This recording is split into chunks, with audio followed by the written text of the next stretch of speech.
Vamos a comenzar y vamos a hacer la iluminación del tema sinodal con una palabra del Evangelio.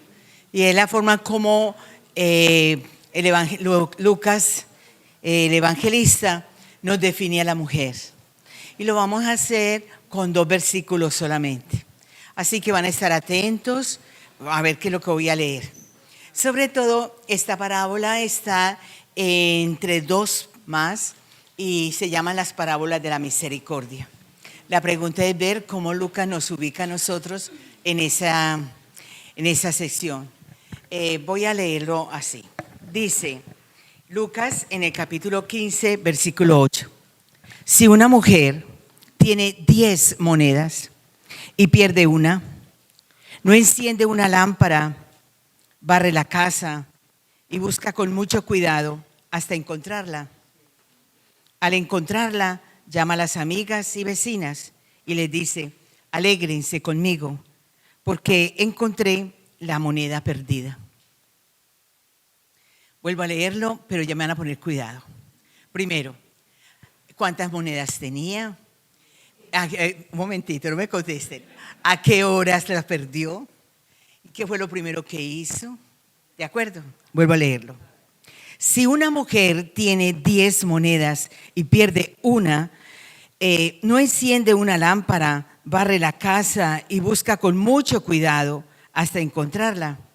Al encontrarla, llama a las amigas y vecinas y les dice: alégrense conmigo porque encontré la moneda perdida. Voy a leerla por tercera vez. Les voy a decir algo. ¿De dónde salieron esas monedas? ¿Cuál es la inquietud de ella? Primero, si las perdió en la casa, porque usted lo sabe. Y segundo, ¿qué fue la buena noticia que le dijo a las amigas? Un momento, no conteste. Si una mujer tiene 10 monedas y pierde una, no enciende una lámpara, barre la casa y busca con mucho cuidado hasta encontrarla. Al encontrarla, llama a las amigas y vecinas y les dice: alégrense conmigo porque encontré la moneda perdida. Palabra de Dios. ¿Era un hombre o una mujer? ¿Qué hora era? ¿Qué hora era cuando se dio cuenta? ¿Era qué? Era noche. ¿Por qué sabes que era noche? Encendió una lámpara. Bien, y una vez que enciende la lámpara, ¿qué hizo?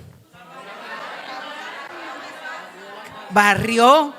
¿Y cómo la barrió? Eso es importante. En Lucas es importante los verbos. Y la barrió con cuidado. ¿Qué es barrer con cuidado?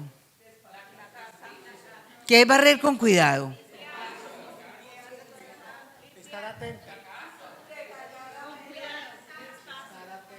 Barrer con cuidado. Y barrió con cuidado toda la casa. Barrió con cuidado. Por eso es encontrarla. Barrer con cuidado. ¿Qué es barrer con cuidado? Yo voy a barrer aquí y lo voy a hacer con cuidado.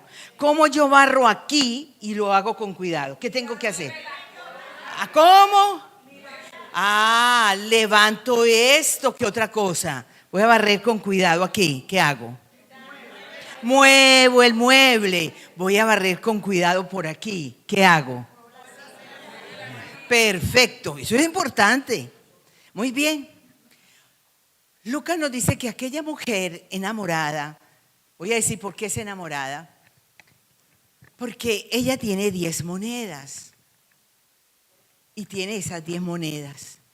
¿Cuántas monedas se le perdieron? La pregunta que yo le hago a la escritura, a la palabra es: pero mujer, ¿cómo te das cuenta que amas tanto esas monedas y te vienes a dar cuenta que es por la noche? Es en la noche que se da cuenta que perdió la moneda. ¿Qué estaba haciendo en el día? ¿Dónde estaba en el día? ¿Dónde? Me va a contestar Rosemary: recuerda que estás hablando de un tiempo muy pasado al tuyo. Yo también, como Ruth, estaba trabajando en el jardín o cuidándolas, recogiendo espigas o haciendo algo en el día. Y resulta que esta mujer es en la noche. Mi pregunta es, ¿esta mujer tiene hijos? En los dos versículos hay algo que diga que tenga hijos. ¿Tiene esposo? Ok. Esa mujer solamente sabemos que tiene ¿qué? Que tiene amigas. ¿Pero que tiene qué? 10 monedas. ¿Y que perdió? Y entonces cuando perdió una, ¿qué hizo? Lo primero que hizo, ¿qué fue? Encender la lámpara. Luego cogió ¿qué? Y empezó ¿a qué? ¿Con qué? Con mucho cuidado. Cuando la encontró, voy a empezar por atrás. ¿Cómo es que tú llamas a tus amigas cuando ya encontraste la moneda? ¿Por qué no la llamaste para que te vinieran a buscar? Porque si la encontraban le decían que no, ¿verdad? O la pisaban, o la escondían, o pasaba lo otro. Resulta que esas monedas tienen historia. Si tú entras como eran las niñas hebreas, las niñas que verdaderamente, según Mateo en el capítulo 25, que tenían que tener el traje preparado por si acaso llega el novio de un momento a otro, el traje que llaman es lo que ellas hacen aquí, que se colocan en la frente para el día de la boda. A eso es que llama tejer el vestido. Y esas eran las 10 monedas. 10 monedas que deberían abarcar desde acá hasta acá. Pero esas 10 monedas no las tenía ella, sino que se las regalaba el novio el día del compromiso. Y ese día del compromiso, el novio invitaba a sus amigos y ella invitaba a sus amigas. Y estaban de testigos, amigos, amigas y sobre todo la familia. Esas 10 monedas, a medida que se le iba entregando el novio a la novia, que le iba entregando cada moneda tenía una historia. Voy a darte esta moneda porque en ese tiempo que te quejabas de mí, que me había perdido, que lo más seguro me había ido con otra, yo me encontraba en Egipto trabajando como un esclavo con tal de conseguirte la moneda más preciosa para que tú fueras toda mía. Y todo el mundo se asomaba y decía, ¡ay, qué belleza! Esta otra moneda. Y los amigos miraban. Me la conseguí en Babilonia. Allí en Babilonia tuve que hacer grandes negocios para poder trabajar duro y fuerte por la amada de mi corazón, para entregarle a ella y lograr que ella sea fiel a nuestro compromiso. Y le entregaba una moneda. Luego le decía, mira, esta moneda, si tú supieras lo que fue esta moneda la negocié entre amigos. Eso fue en Siria. Y estábamos en Siria y le dije a un amigo, mira, yo necesito conseguir una moneda. Voy a casarme y quiero que esa moneda la tenga ella y que recuerde lo que yo viví aquí en Siria. Los amigos empezaron a negociar y empezaron a decirle, mira, yo te doy un poco, yo te doy el otro, me falta para trabajar. Cuando yo quise conseguir más para poder conseguir esta moneda, yo tuve que aguantar hambre, yo tuve que sufrir, pero lo hice solo por ti, porque eres el amor mío. Y todos miraban, cada moneda tenía una historia. Y lo que él decía era que cuando entregaba el día del compromiso las monedas, que después con el tiempo, como que ustedes hacen aquí algo el día de la boda y encuentran ahí, les dan unos denarios, ¿sí o no? Unas moneditas. Y vaya, pregúntele hoy, ¿dónde están las moneditas? No sé. En cambio, como esto es una cultura propia de los hebreos, esa moneda, ella era lo que repasaba. Con seguridad que esa moneda que él aguantó hambre, que tuvo que negociarla, que tuvo que luchar, es la que ella va a poner en el centro. O lo que van a ir el día de la boda era mirar qué moneda colocó en todo el centro y luego cuáles seguían. Eso era lo que ella tejía todas las noches. ¿Tú te imaginas que al llegar en una noche se da cuenta que pierde una moneda? ¿Por qué? Porque pueden inventar muchas cosas. La negoció con otro, se le debe a otro. Mira lo que hizo. Y eso era porque como eran amigos y amigas, si usted sigue leyendo la historia, muchos de esos amigos que se quieren hacer una venganza con el novio, a veces le ofrecen otras cosas o la raptan. Muchas de esas amigas, si llegan a saber que botó la moneda, allá no había celular, Pero eran capaces de ir a buscar al novio y decir: mira, anda esta noche y te vas a dar cuenta que no las tiene completas. Y si no las encontraba completas, no había boda. ¿Te imaginas cómo pasó esa noche? ¿Cómo lo pasó? Buscando la otra moneda que le faltaba. Entonces ella, viendo que faltaba una moneda, lo primero que hace es encender la luz.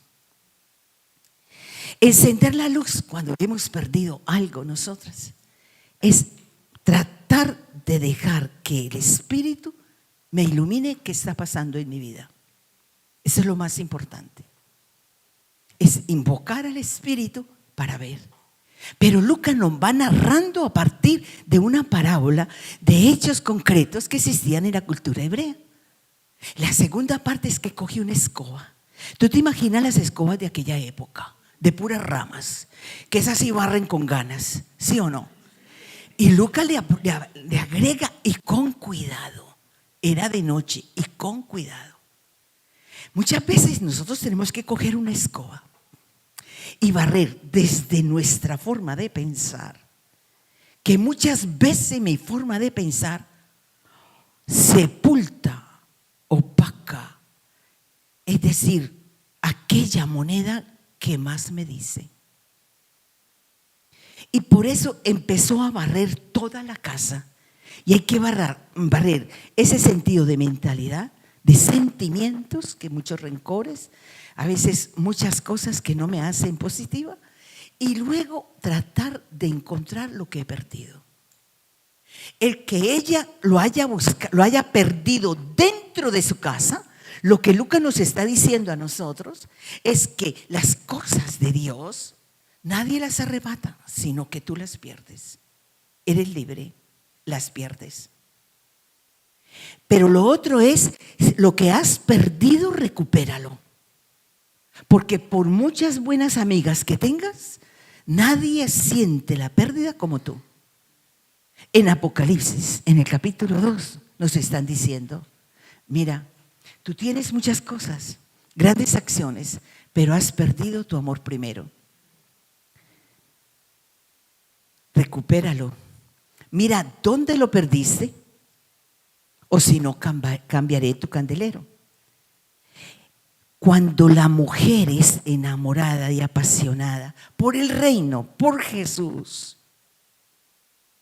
trata de ir tejiendo un traje, que ese traje de boda, ese traje que es lo que soy yo como hija de Dios, aquella enamorada de Jesús, porque el novio llega de un momento a otro. Muchas veces tus amigas, tus amigos te pueden dar buenos consejos, pero no sé si te ayudan a encontrar la moneda que tú perdiste. Porque esa moneda que ella ha perdido, esa moneda que Lucas nos está diciendo, es Jesús. Y nosotros tenemos que mirar, porque una parábola de 2 versículos es lo que me hace ver a mí todos los días, en una noche cuando ya me voy a acostar.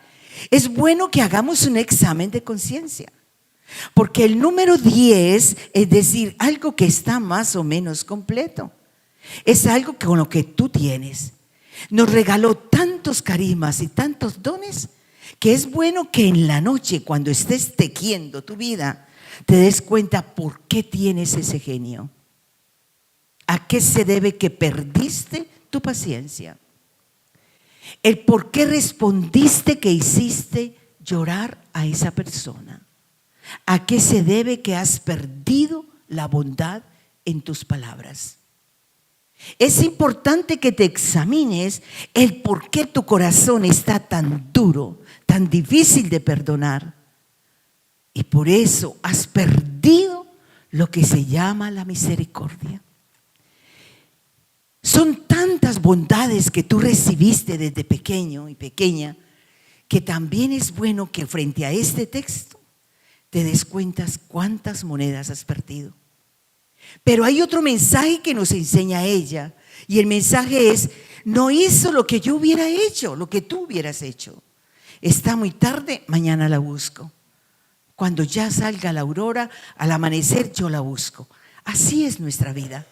Cuando perdamos a Jesús, no le demos tiempo para buscarlo. Así lo hizo María, que lo buscó.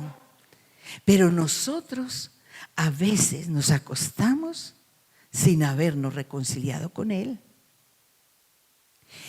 Cuando yo te digo que aquí está el perfil de la mujer que nos presenta Lucas, ese perfil es el que queremos ver hoy con el tema que me han pedido. Es una mujer que de verdad toma responsabilidad de lo que ha recibido. Es una mujer que está enamorada de ese novio que se llama Jesús. Y es aquella mujer prudente que toma conciencia: si fui yo quien la boté esa moneda y fue aquí en casa, es en mi propia casa. Nosotros conocemos historias de mujeres que han hecho una resiliencia preciosa, se han recuperado. Y vamos a mirar todo lo que nos ha dicho el sínodo frente a esta mujer hoy. ¿De acuerdo?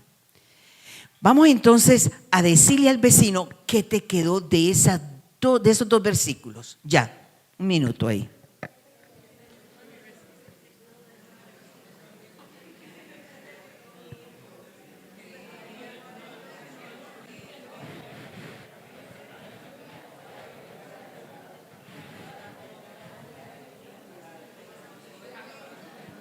Muy bien. Ok, comenzamos. Si nosotros vamos a hablar del sínodo, no vamos a hablar de la primera asamblea del 2023, ni solamente de la asamblea del 2024. El sínodo comenzó en el 2015 cuando el Papa hizo un encuentro con los cardenales para poderles decir que tocaba sínodo, pero que ese sínodo iba a ser sínodo de la sinodalidad, donde iba a participar hombres laicos y laicas, es decir, la presencia de la mujer. En 20 siglos que tiene la Iglesia, por primera vez la mujer está presente con voz y voto. Por lo tanto, te estoy contando de una historia nueva de la Iglesia. ¿Cómo nos preparamos? ¿En qué forma? Nos fuimos preparando que la mujer es la mujer que de verdad tiene esperanza. Es esa mujer, al igual que la de Lucas que nos presentó hoy, que muy al amanecer, cuando siente que ha muerto o han matado al amor de su alma, ella muy de madrugada se va a buscarlo donde lo pusieron. Es María Magdalena. Luego nos dimos cuenta que nosotros somos mujeres que velamos y despertamos muy temprano. Conocemos lo que es el despertar. Hemos visto cómo se rompe, cómo la aurora rompe la oscuridad. Hemos visto amanecer. Pero también la mujer pasa la noche y pasa el día cuando tiene un hijo que quizás está grave, o tiene a alguien, un ser querido que está mal. La pregunta es: ¿de dónde tanta resistencia? ¿De dónde tanta fortaleza? Y esa fortaleza se saca de la esperanza que ella lleva dentro. También hemos visto frente a esta parte que debemos vivir el sínodo en una clave de esperanza. Nosotros en la Sagrada Escritura vemos estas mujeres que trabajan la tierra, que trabajan como quiera en su lugar al lado de su casa, o como Ruth, que tuvieron que ir a buscar para poder tener el pan de cada día. Esto es lo que nosotros llamamos que el trabajo de la mujer es un trabajo del cuidado, no solamente humano, sino también de la naturaleza. Pero lograr que todas estas semillas sean semillas de esperanza, eso nos enseñó el sínodo. El Papa Francisco, ya al final, cuando ya estamos finalizando la segunda asamblea sinodal, el Papa Francisco ya nos entró a nosotros al año jubilar y nos hizo ver el por qué se llama año jubilar de la esperanza.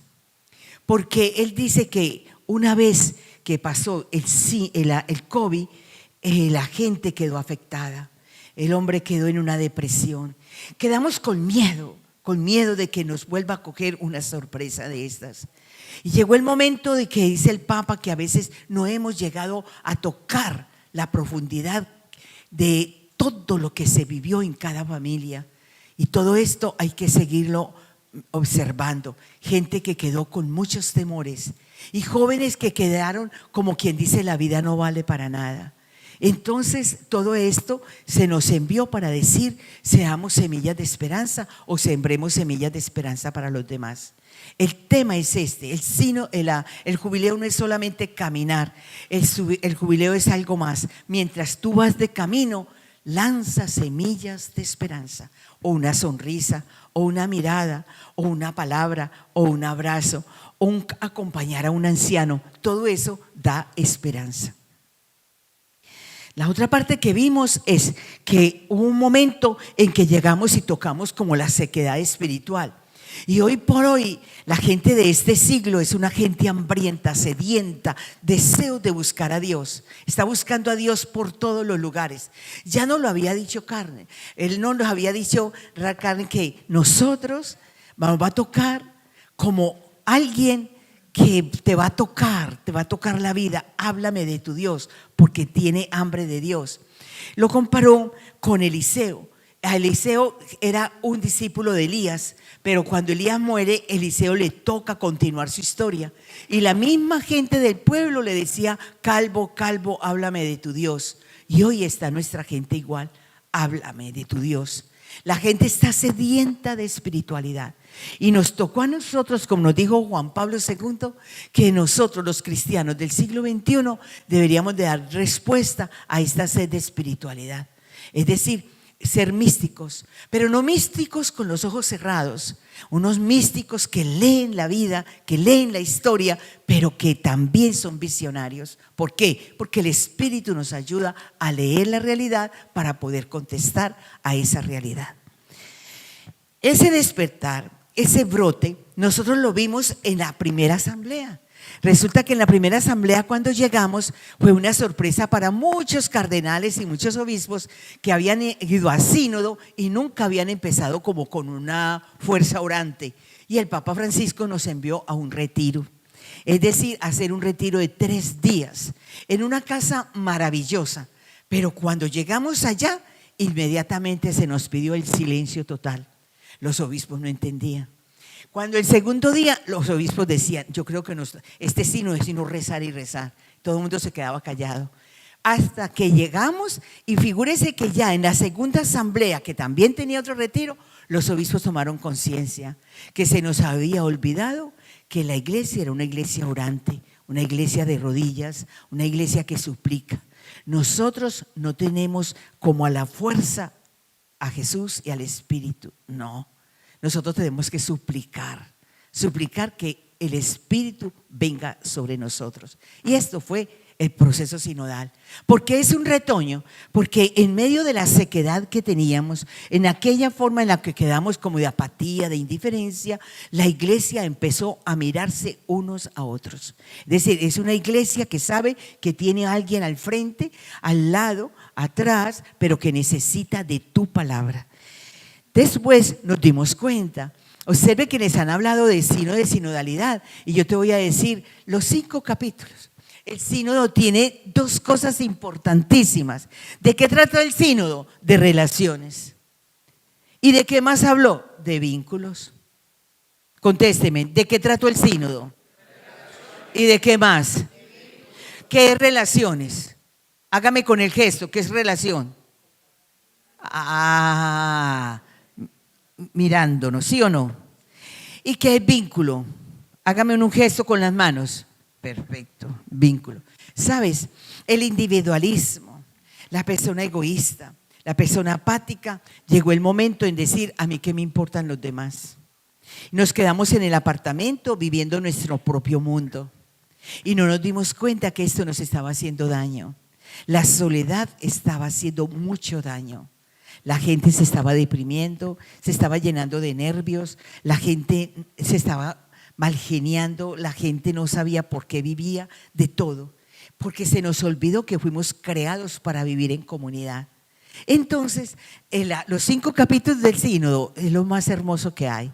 Si esto es de relaciones, empezó el primer capítulo. Primero, relaciónate con Jesús y con Jesús el resucitado. Entonces el primer capítulo es, si no sales al amanecer a buscar al amor de tu alma, entonces ¿de dónde sacas fuerza para hablar con el otro? Eso fue lo que le pasó a la Magdalena. Y dice, atrévete a salir en la oscuridad de tu vida. Sal a buscarlo, a buscarlo. No te quedes encerrado. Y los tres, María Magdalena, Pedro, Juan, los tres eran buscadores, buscadores en plena noche, pero buscaban a su estilo, como son ellos. Pero los tres se encontraron con el resucitado. Hoy lo que queremos es una iglesia que tome conciencia que nos hemos metido en un túnel, en una oscuridad, en una confusión. Pero ¿qué necesitamos? No que el uno me dé un consejo ni el otro. Busca al resucitado. Y ese resucitado te va a dar la palabra que necesitas, la fuerza. Te va a impulsar. Te va a decir, yo estaré contigo todos los días de tu vida. Ese resucitado fue el que levantó las cabezas bajas, tristes, es decir, solitarias, que estaban huyendo de la comunidad, como fue de Emaús. Pero ese resucitado también permitió la experiencia más bonita a uno de sus discípulos, que pidiera tocar las llagas. Y por eso le dijo, aquí estoy, ven, extiende tu mano. Llegamos al momento en que la misma asamblea sinodal también llegó a tocar las llagas de la iglesia. Y una vez que tocamos las llagas de la iglesia, el corazón salta, pero salta de misericordia y de compasión. ¿Qué puedo hacer por mi iglesia? ¿Cómo voy a lograr que vuelvan a creer en mi iglesia, a la que yo tanto amo? Y después de haber trabajado fuertemente esto, inmediatamente comenzamos entre nosotros a mirar cuáles son nuestras heridas, cuáles son nuestras llagas abiertas. ¿Por qué? Porque como la soledad, el egoísmo, el aislamiento me dejó así, no cuento con nadie, no hablo a nadie, no se dio cuenta que estábamos quedando como cadáveres. Y a medida que yo iba permitiendo que el otro también tocara mis llagas abiertas, yo iba experimentando que mi hermano no es un enemigo, sino alguien que me ayuda a caminar. Todo el primer capítulo es esto nomás, es esto, una llamada del Espíritu a la conversión. Conviértete a Jesús el resucitado, búscalo en medio de tu dolor, de tu tristeza, de tu oscuridad, pero tienes que salir a buscarlo, porque Magdalena no se quedó encerrada, Pedro tuvo que salir, Juan tuvo que salir, Tomás tuvo que entrar a la comunidad, y todos los que sienten la experiencia de resucitado tuvieron que salir. Nosotros tenemos que aprender a salir de mi propio egoísmo, de mi propia oscuridad, para poder buscar al que está vivo. El segundo capítulo es la conversión de las relaciones, es decir, ¿qué nos pasó si somos hermanos? ¿Qué sucedió entre nosotros si somos bautizados? Pero ¿qué está pasando si somos hijos de Dios? ¿Cómo está Dios viéndonos a nosotros aislados en esta soledad? Por lo tanto, nos invita a relacionarnos. Queremos una iglesia que se conozca, una iglesia que sea comunidad, una iglesia donde me saluden con el nombre, una iglesia de iguales, una iglesia donde él, ella, el pobre, el niño, el anciano, la viuda, todos tienen voz. Eso es lo importante, eso es lo que queremos, porque el problema, la gravedad que vimos era que no nos relacionábamos bien. Que eso le pidieron a los obispos, le dijeron a los obispos, mira, baja de tu pedestal y relaciónate con el pueblo. Siquiera conversa, dale un saludo, siéntate en la mesa, come de vez en cuando ahí con el pueblo, porque el mismo obispo vive soledades. Cuando se hizo el sínodo para sacerdotes, los sacerdotes dijeron que había mucha soledad, pero ¿por qué no sales y te relacionas con el otro? Y esto evita depresiones, nostalgias y aquellas otras causas que conocemos muy bien. Gente que se adelanta a la muerte. ¿Por qué? Por la soledad que vive. El tercer capítulo nos está hablando de procesos, conversión de procesos. Nos dimos cuenta que para poder aprender a tener una relación con Jesús y relación con los otros, yo necesito formación. Entonces, unos procesos de formación. No repetir y repetir las mismas conferencias, sino que se note que hay un crecimiento. Un crecimiento. El Papa Francisco también nos hizo ver que teníamos que tomar una teología sinodal. Esa teología sinodal es la participación para poder mirar el proceso de fe de las personas, porque estamos dando unos temas generales. Si a nosotros nos exigen en catequesis, lograr que la catequesis sea personalizada, porque este joven tiene un proceso diferente al otro.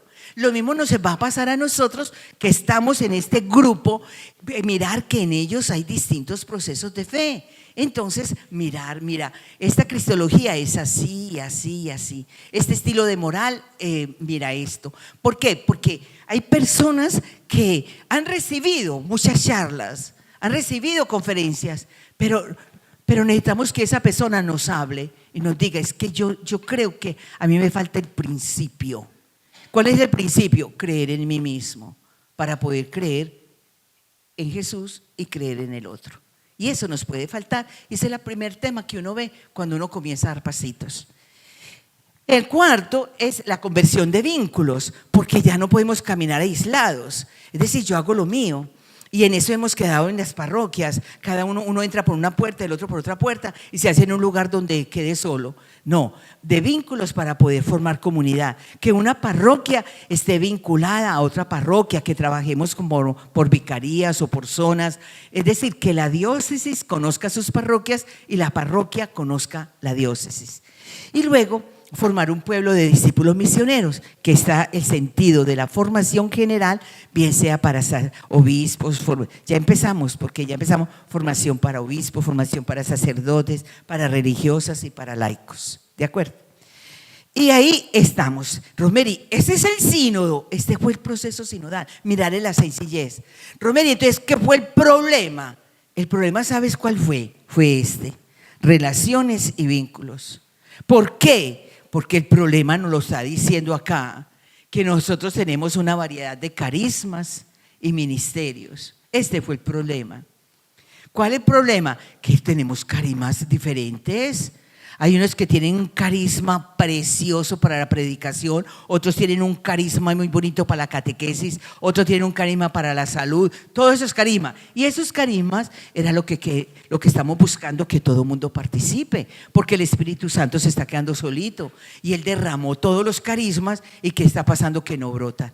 ¿Y por qué? Porque resulta que cuando usted diga los carismas, yo tengo este carisma, este carisma, este carisma, entonces se trabaja en vínculos, es decir, en comunidad con el párroco y también con el obispo, ¿de acuerdo? Porque hay muchos carismas. Cuando la iglesia trabaje con los carismas, la iglesia va a tener una riqueza, una verdadera luz, porque los carismas brillan. Todo este proceso sinodal, lo primero que todo fue un sabor espiritual, fue un verdadero Pentecostés, fue una iglesia universal. Todas las iglesias estaban presentes, todas las iglesias. Por lo tanto, hablar aquí desde América Latina no me iba a entender el Asia. Y eso nos ayudó muchísimo, que la iglesia es un poliedro. Lo dijo varias veces Francisco, la iglesia es un poliedro y nosotros tenemos que aprender a comprender esto. Pero también aprendimos que dentro de un mismo continente hay distintas culturas. Cuanto más si en un continente hay distintas culturas, cuanto más con los otros continentes. Pero es el Espíritu el que nos fue iluminando poco a poco. La otra parte es, entonces, ¿por qué nos llevaron a esta iglesia? ¿Qué pasó? Mira, lo que pasó fue lo siguiente, que la iglesia tuvo el coraje de mirarse. Eso fue lo que le pasó a Francisco. Francisco nos hacía todos los días un examen de conciencia a toda la iglesia, a toda la iglesia. Y ese examen de conciencia era así, una iglesia capaz de revisarse internamente, porque el Papa Francisco lo que decía es, hace falta más espiritualidad, hace falta una iglesia misionera, hace falta una iglesia donde todos seamos iguales, que nadie quede excluido. Por favor, eso era lo que él siempre estaba diciendo. ¿Qué es pueblo de Dios? El pueblo es allí donde están los niños, las mujeres, los jóvenes, los ancianitos. Todo el mundo vive en el pueblo. ¿De acuerdo? Y eso es lo que Él quería. Y luego nos hizo ver que aprendiéramos a conocer la diversidad, que no trabajemos por la misma línea, que todos somos diferentes, somos distintos, pensamos distintos. Y después una iglesia que se organiza buscando un gobierno más sinodal, es decir, un gobierno donde verdaderamente Él nos presentó a nosotros la pintura del Evangelio de Juan, cuando Jesús lava los pies. Él dijo, este es el gobierno que yo quiero. El gobierno no está para mandar y dominar, el gobierno está para servir. Ese es el estilo de gobierno. Y es el gobierno que nos dejó Jesús. Mira, yo estoy aquí para servir, para ustedes, yo estoy para acá. Mire quién les lavó los pies y qué les dije yo, ámense los unos a los otros. Ese es lo que se quiere como iglesia sinodal. Y al final se establecen unos criterios y unas estructuras nuevas. ¿Para qué? Para poder caminar escuchando los gritos y esperanzas de la realidad. Nos tocó, estando en pleno sino de la primera asamblea, cuando estalló la guerra de Israel y Gaza. Nosotros entramos cuando estaba en guerra Rusia y Ucrania. Por lo tanto, nos dimos cuenta, mientras había bombas, mientras había tanta violencia y muertes, nosotros en la iglesia vivíamos una profecía. En las diferentes culturas, con distintas lenguas, el Espíritu nos enseñó a vivir en armonía. En armonía. Allá no hubo debates, allá solamente se escuchó y se aprendió a respetar la palabra del otro. Esta es la iglesia. Rosemary, ¿qué es iglesia sinodal? Esto es iglesia sinodal. Esto es iglesia sinodal. Es volver a la mesa de Jesús. Es volver a la mesa de familia, donde en la mesa de familia nos sentamos todos. En la mesa de Jesús todos tenían participación. Esta es la iglesia sinodal. Por eso decimos que Isaías, Apocalipsis nos dice, algo nuevo está pasando. ¿Y qué es lo nuevo? Mire, cardenales, obispos, laicos, todos. Ahí no había títulos. Y eso es lo que queremos hablar, nada de títulos. Lo importante es que seamos humanos, pero sobre todo enamorados de Jesús. Eso es lo importante. Esa enamoración de Jesús, la palabra como centro, todos nos escuchábamos. Y así vivimos. Vivimos 70 días, porque entrábamos 5 días antes y pasábamos todo el mes de octubre. Y lo mismo pasó en el otro, es decir, tanto en el 23 como en el 24. En esta iglesia, que es la iglesia sinodal, en ese estilo, es lo que nosotros queremos entrar. Entonces no era un cambio así, que nosotros estábamos cambiando las leyes, nada. Era cómo vivir el evangelio. Y el evangelio se vive así, en esa armonía. Aunque seamos de distintas culturas, con distintos lenguajes, pero escucharnos. De luego ya entramos entonces, ¿qué es sinodalidad? Lean entre ustedes ahí conversando lo que hay ahí, para ver si se despiertan. El uno al otro, el compañero con el compañero. A ver, ¿cuál de esas 6, cuál es la que me hace falta? ¿Qué me hace falta a mí de esas 6 que hay ahí? ¿Cuál de esas 6 actitudes? ¿Cuál será la que nos hace falta? Escucharnos unos a otras y otras a otros. ¿Qué más nos hace falta?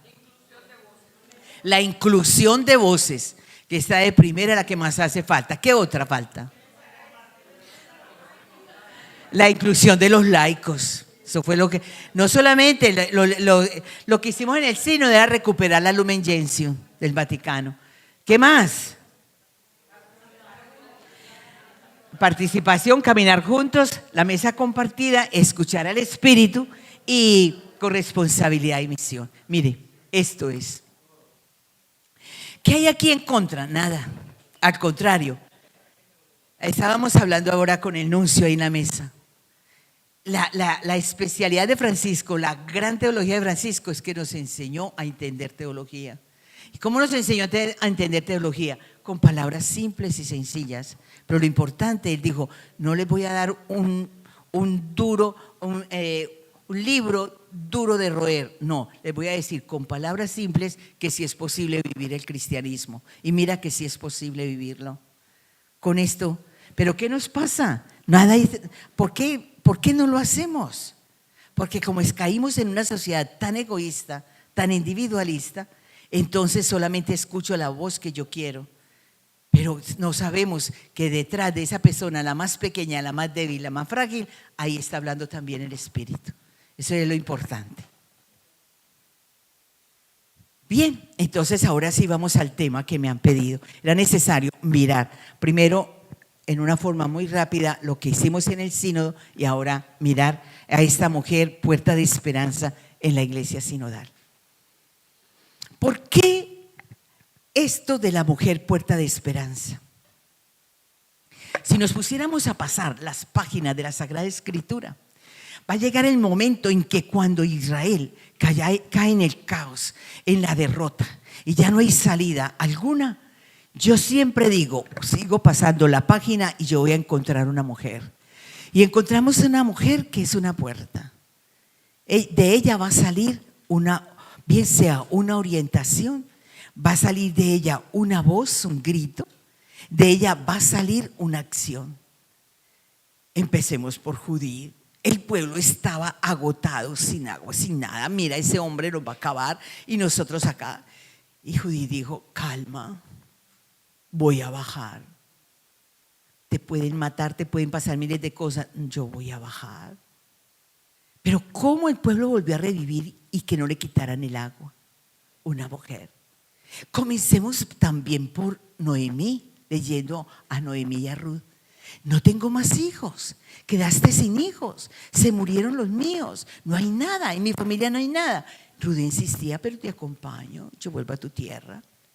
Pero Ruth, que iba a saber que una extranjera iba a entrar en semejante tronco de Israel y que esa Ruth va a dar también una generación, y entre esas generaciones ahí le va a tocar David, un elegido.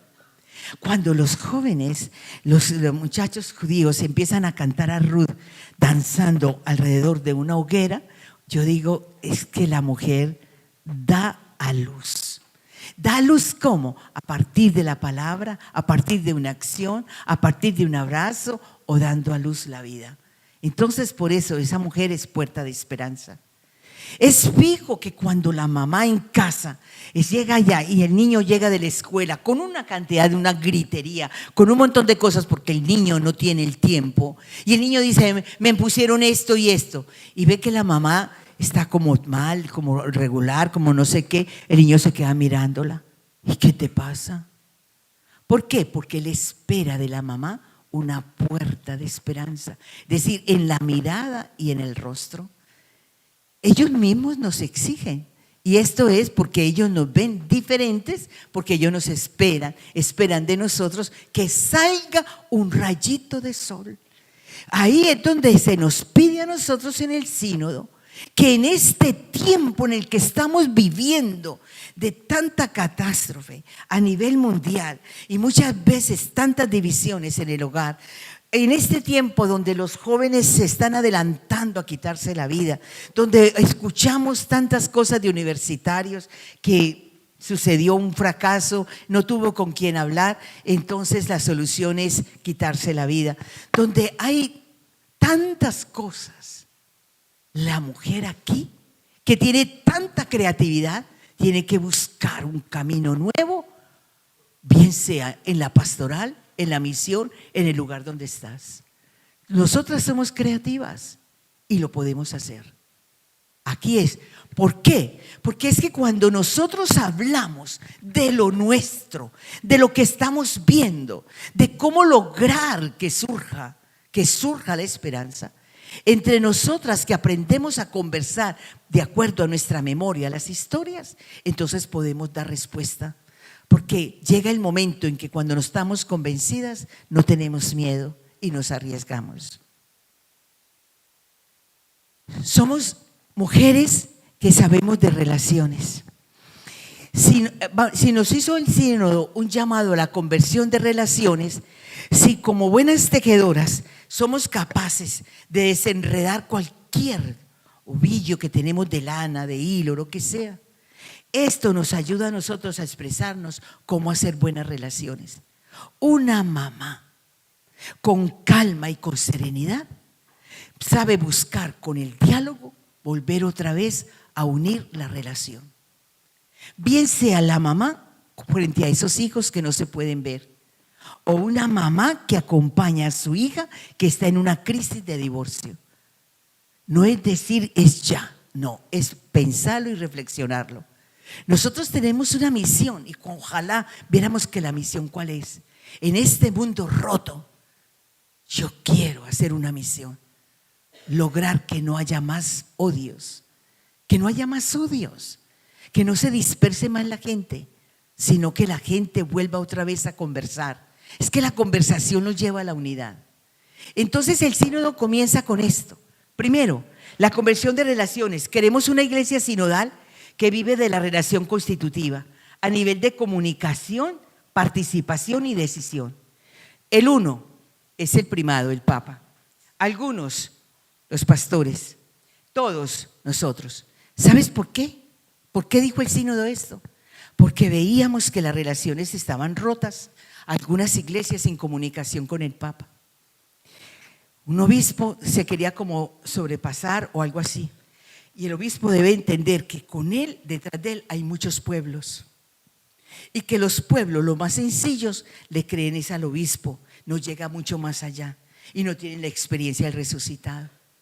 Si nosotros no hacemos la unidad, y si todos los agentes de pastoral, los que estamos al frente, no logramos que somos responsables de las relaciones, podemos romper fácilmente y dividimos al pueblo. En lugar de unirlo, lo dividimos.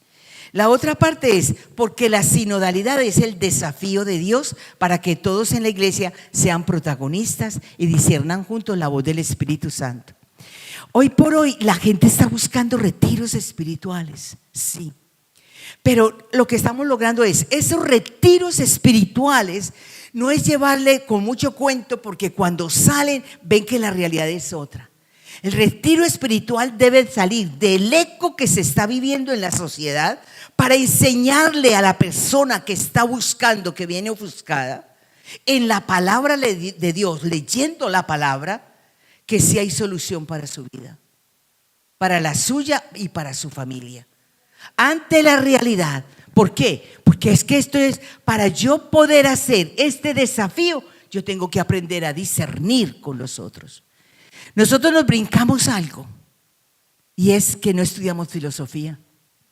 Si nos enseñaran la filosofía, tendríamos nosotros una organización mental. Es decir, tendríamos aquí, ¿por qué? ¿Por qué? ¿Para qué? ¿Y qué? Es decir, esto. Pero para salir rápido, para tener un título, entonces yo me brinco toda la filosofía y hago ya teología. Y por eso caemos en muchos errores, No tenemos la lógica y no sabemos discernir si esto es una idea o esto es la búsqueda de la verdad. Que también vimos que había una carencia tan fuerte que a todo lo llamamos verdad, verdad y verdad. Entonces, ¿dónde está el discernimiento? Llegó el momento en que ¿para qué discernir si yo tengo mi verdad y tú tienes tu verdad? Allá tú con tu verdad y yo con la mía. La verdad, la única verdad con mayúscula es Dios. Y para eso existimos, para buscar esa verdad y para vivir en esa verdad. Entonces es un fallo y eso es lo que nos dice a nosotros. Nos hace falta lógica para poder vivir, para aprender a vivir. La filosofía nos da a nosotros muchas enseñanzas. Una vez que uno hace esa filosofía, entonces ya tú dices, perfecto, yo ya estoy mirando, de acuerdo a mi pensamiento, yo ya sé qué es una idea y dónde está la verdad. ¿Dónde está la verdad? Entonces, frente a estas mujeres, muchas veces tenemos unas mujeres muy conocidas. Uno quisiera coger desde el Antiguo Testamento hasta el Nuevo, pero no. Voy a coger unas mujeres que nos enseñan a nosotros muchísimas cosas frente a Jesús. Primero, está la mujer samaritana que ustedes se la saben muy bien. Pero esa mujer samaritana nos va a enseñar por qué ella es sinodal. Ella, una vez que tuvo la conversación con Jesús, ella no se quedó solamente el agua para ella, sino que fue una mujer que salió y compartió con sus paisanos. Podríamos decir que fue también una misionera con igual que los mismos seguidores de Jesús. En el mismo tiempo de Jesús, ¿cómo es que Jesús se queda en el pozo de Sicar y esta mujer se va a los samaritanos a decirle, vengan y vean? Cuando uno comienza a escuchar esas palabras de la samaritana, uno empieza a verlas en otros versículos de los otros evangelios. Entonces uno dice, esta samaritana es una mujer que pide sí agua, pero cuando ella primero tiene la experiencia, se lo cuenta a los otros. Eso es lo que tenemos nosotros como mujeres. Nosotros como mujeres tenemos algo que primero debemos de buscar la experiencia íntima con Jesús para que a partir de esa experiencia de intimidad podamos convocar a los demás. ¿Cómo lograr que nos crean? Esa es la pregunta. ¿Y cómo nos van a creer? Nos van a creer si en nosotros hay coherencia. ¿Cuál coherencia? La coherencia es primero conmigo misma, la coherencia en la familia, la coherencia en el lugar de trabajo para poder ir y testimoniar a los demás. Se nos exige muchísimo, muchísimo. Cuando la mujer se lanza para esta predicación, se le exige primero cómo es el espacio y cómo vive en ese espacio. Muchas veces tenemos el error de que hay demasiados problemas y por huir al problema, entonces yo creo que el estar en esa parte de orante, esto me va a suavizar. No, lo que hacemos nosotros para poder mirar, solucionar. ¿Qué hizo Jesús? Tienes muchos maridos, arreglemos primero eso y después sigamos conversando. Ahí fue donde ella le dijo, ¿cómo me conoces? Entonces mira, que lo primero que hay que ver es solucionar lo nuestro. Lo nuestro.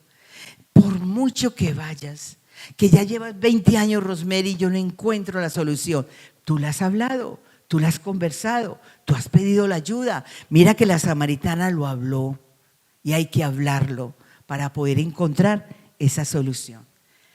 Vamos a ver qué hizo Priscila. Priscila es una, que podríamos decir, conocedora de Pablo, pero Priscila hizo un toque de mujer tan hermoso que ella misma, una vez que sintió esa fuerza que Pablo le anunciaba de Jesús, esa mujer hizo de su casa una iglesia, hizo de su casa una comunidad, hizo de su casa como que corrió las sillas, corrió todo.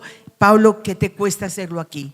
Hacer aquí una verdadero ágape, una experiencia, un encuentro. Esta mujer nos enseñó que la casa es también una iglesia doméstica y por eso Priscila, como líder, al mismo tiempo como líder es solidaria y al ser solidaria es sinodal. La casa es un encuentro para alabar, para bendecir a Jesús. Y la casa es un lugar, un encuentro como escuela para conocer la palabra. Nuestra casa. Yo te digo, hoy por hoy hay veces que tenemos la facilidad de reunirnos en nuestra casa, pero que sea una casa para facilitar la unidad, no la división. ¿Cómo no hablar de la mujer cananea? ¿Se acuerda de aquella mujer cananea que se reunió, que fue donde Jesús pidiéndole y que le estaban diciendo no lo molestes más? Esa cananea que fue a pedir a favor de su hija, Jesús le da una alabanza. Qué grande es tu fe. Pero ¿por qué es grande la fe? Porque ella le hizo ver a él que aunque ella no era de Israel, ella también merecía escucharlo. Merecía también sus obras. Como quien dice, mire, inclúyeme entre tu grupo de evangelización. Y la mujer cananea le abrió un poquito la mentalidad a Jesús. ¿Por qué? Es que yo solamente vine para los hijos. Un momento, esto se abre. Si esto es un evangelio, si esto es de Dios, si esto es de lo alto y tú me dices que eres el hijo, pues esto es para todos. Qué grande es tu fe. Cuando a uno le dicen, mira, ¿cómo es que Jesús comprendió que a través de esta mujer, al escucharla, también hablaba Dios? A veces nosotros nos cerramos porque no es de mi cultura, porque no es de mi estilo. Esta mujer enseña, somos diferentes. Y entramos entonces a esto.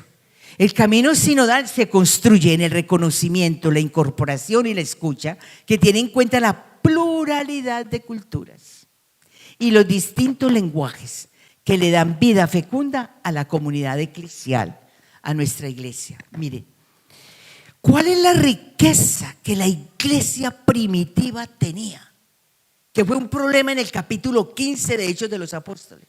La riqueza, y gracias a Dios que se dio ese discernimiento en el capítulo 15, que decimos que es el concilio de Jerusalén, o que fue una verdadera asamblea de las primeras comunidades cristianas, es que como estaban entrando unos que eran paganos, no eran judíos, tenían una cultura distinta. Allí en el discernimiento se dieron cuenta que también para ellos es el reino de Dios. ¿Cómo es que ellos en esa época, en Hechos de los Apóstoles, capítulo 15, se abrieron y dijo Pedro y dijo Santiago, es que Dios no hace excepción de personas, tenemos que abrirnos también, porque esto es del Espíritu? Si en esa época se abrieron, este es el problema que veíamos en el sínodo. ¿Cómo es que hoy estamos todavía más cerrados que los judaizantes? Sabiendo que la iglesia de las primeras comunidades cristianas se abrió a todas las culturas. Entre ustedes ya hay una pregunta, miren a ver y la elaboran entre ustedes, ahí conversando. No, entre ustedes conversando. Me elaboran una pregunta frente a esto. ¿No han hecho todavía conversación en el Espíritu? ¿No saben? Vamos a aprender a hacer conversación en el Espíritu. Se miran entre ustedes y dicen, de todo lo que Rosemary ha dicho, ¿cuál es entonces hasta este momento un reto? ¿Cómo lo voy a vivir yo y con quién? ¿O voy a seguir viviendo en mi apartamento? Conversen entre ustedes primero y luego levantan la mano. Muy bien, entonces, Rosemary, ¿hacia dónde vamos? Vamos que todos los hermanos y hermanas de todas las naciones, eso fue una belleza, allí todas las naciones, de todos los lugares, de todos los pueblos, de todas las culturas, allí nos mostró el Espíritu que la iglesia es esto, la iglesia es un prisma, la iglesia es de múltiples colores, la iglesia es la variedad de las culturas, pero la iglesia toda ella está arropada por el Espíritu Santo. Entonces, en lugar de pelearnos entre nosotros por las distintas culturas, experimentamos que había armonía. En esa mesa redonda, era tan lindo. Yo te digo una cosa, llegó el momento en que Europa pidió que en cada mesa hubiese siquiera 2 latinos, 2 americanos. Cuando a mí me pasaron para los de franceses y estaban los alemanes, yo fui a la secretaría, estábamos ahí. Yo creo que se equivocaron de mesa. Yo estaba con España y ustedes me pusieron, mira Rosemary, la petición que hay acá. Ellos quieren que hables de la experiencia de una iglesia sinodal latinoamericana. Después llegó el momento en que los otros también querían escuchar. ¿Cómo es que nosotras y nosotros, que somos latinos, que hemos recibido estos orígenes, que si las primeras comunidades cristianas nos lo contaron, porque nosotras no lo contamos a los demás? Y allí estábamos con ellos y luego llegó el momento en que ellos dijeron, no vamos a devolver a los latinos, se van a quedar en nuestras mesas. En todas las mesas, todo el mundo pedía, y porque a ellos les parecía imposible que nosotros como iglesia nos encontrábamos, nos relacionábamos, celebrábamos y seguíamos en ese sentido de estudiar juntos, de caminar, y era algo que nos podía servir. La otra parte es que ha sido una experiencia maravillosa del Señor, de una señal de Dios, de ver que en este siglo XXI la mujer ya tenía que entrar a participar con voz y voto. Era necesario y se habló muchísimo el tema de la mujer en la iglesia. Nos dimos cuenta que a medida que se va entrando a escuchar al Espíritu, de verdad que sí es verdad que surge un Pentecostés. Aquí trabajamos fuertemente, está en el capítulo 2 final y en el capítulo 4, lo que son los ministerios. Y en esos ministerios nos dimos cuenta que la gente estaba supremamente sola y aislada, que no había quien los escuchara, que se estaba sufriendo, pero que como no había, porque el párroco lo tenía todo, no había momento de escuchar. Y allí se llegó a ese ministerio, un ministerio de escucha y que es propio de la mujer. Muchas veces nosotros en los campos de misión y de pastoral, a veces se nos resta lo que es la enseñanza, porque es mucha gente la que nos espera para hablarnos. No tienen con quién hablar. Y la mujer tiene una capacidad enorme para escuchar. Y esa capacidad no la hemos descubierto. Por lo tanto, allí se dice que nosotros que estamos pidiendo, muchos empecemos por este primero. Hay gente maltratada, hay gente abusada, hay gente que sufre, hay familias que están sufriendo. Pero nuestra pastoral tiene que tener presente los espacios de escucha. Es lo primero que estamos haciendo y estamos logrando que en cada parroquia haya un grupito, es decir, una oficina de escucha. Es una misión muy delicada, es una misión urgente y hoy muy necesitada, porque la iglesia se le olvidó y no puede pasar siempre en una actividad, sino que hay que escuchar las personas. Y hay muchas familias, muchas parejas que necesitan ser escuchadas, y sobre todo niños y adolescentes que están solos y necesitan escuchar. Y ellos son muy sensibles. Los jóvenes son muy delicados, porque el joven no te habla en grupo abierto, sino que te habla, porque para él es un misterio su palabra. Y por eso hay que aprender a escuchar. La otra parte que vimos es esta: María, mujer sinodal. Claro, María siempre ha sido el modelo, pero lo primero que vimos de ella y que se sacó en la Jornada Mundial de la Juventud allí en Portugal, se vio solamente cuando ella salió deprisa a prestar el servicio a su prima Isabel. Entonces es una mujer de éxodo, una mujer caminante, una mujer que se encuentra, es decir, que está con ellos, que está con todos. Y esta mujer, yo no sé por qué me sale esta cosa.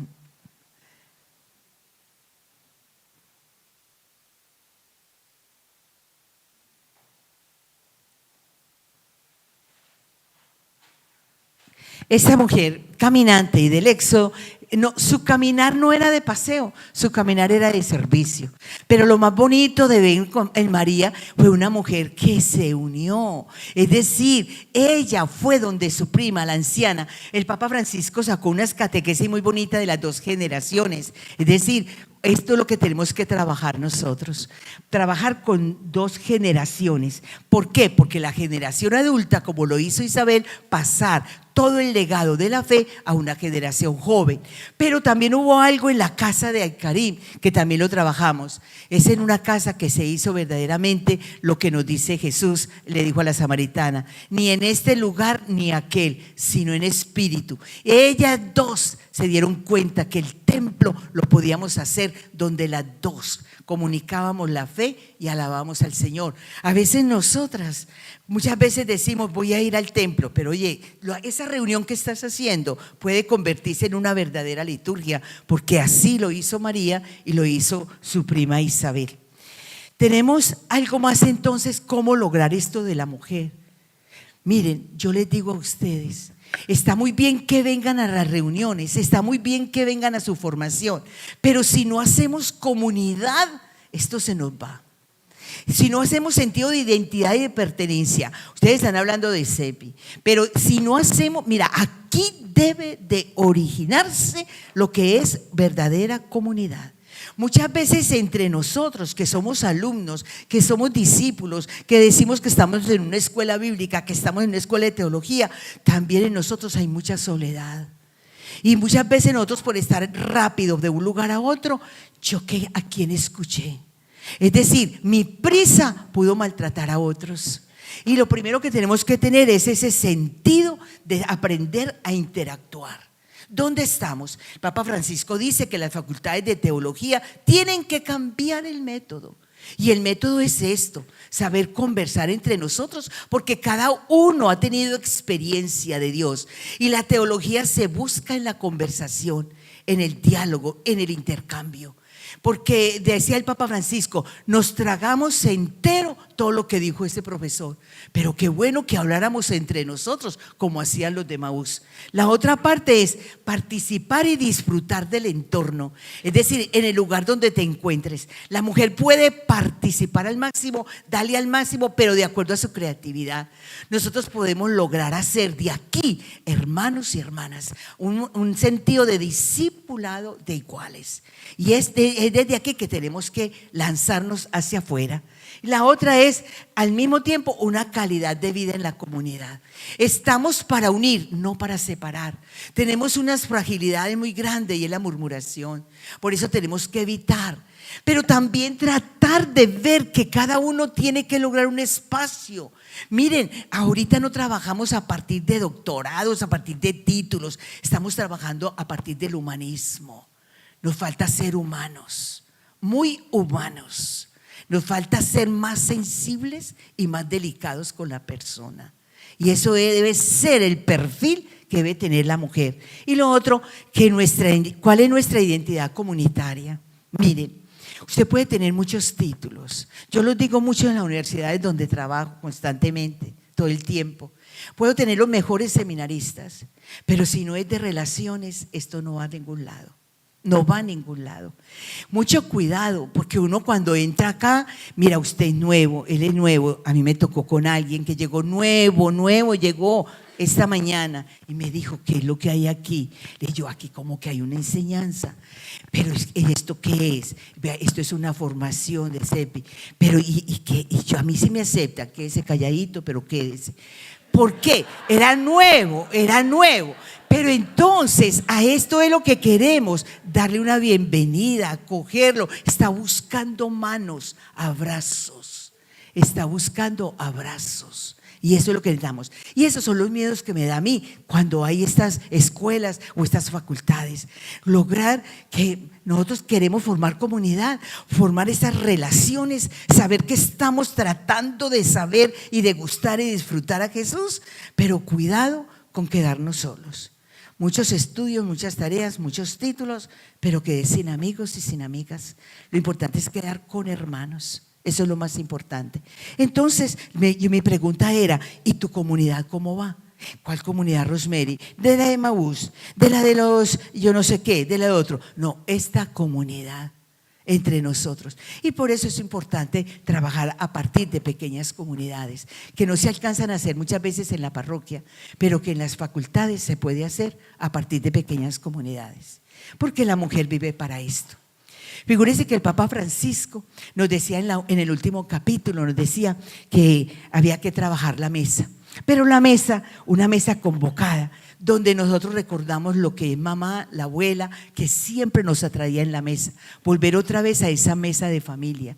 Pero él quería hacer una mesa que sea universal, porque cogimos y trabajamos a Isaías. Es decir, yo quiero un banquete para todos, para todos, para todos.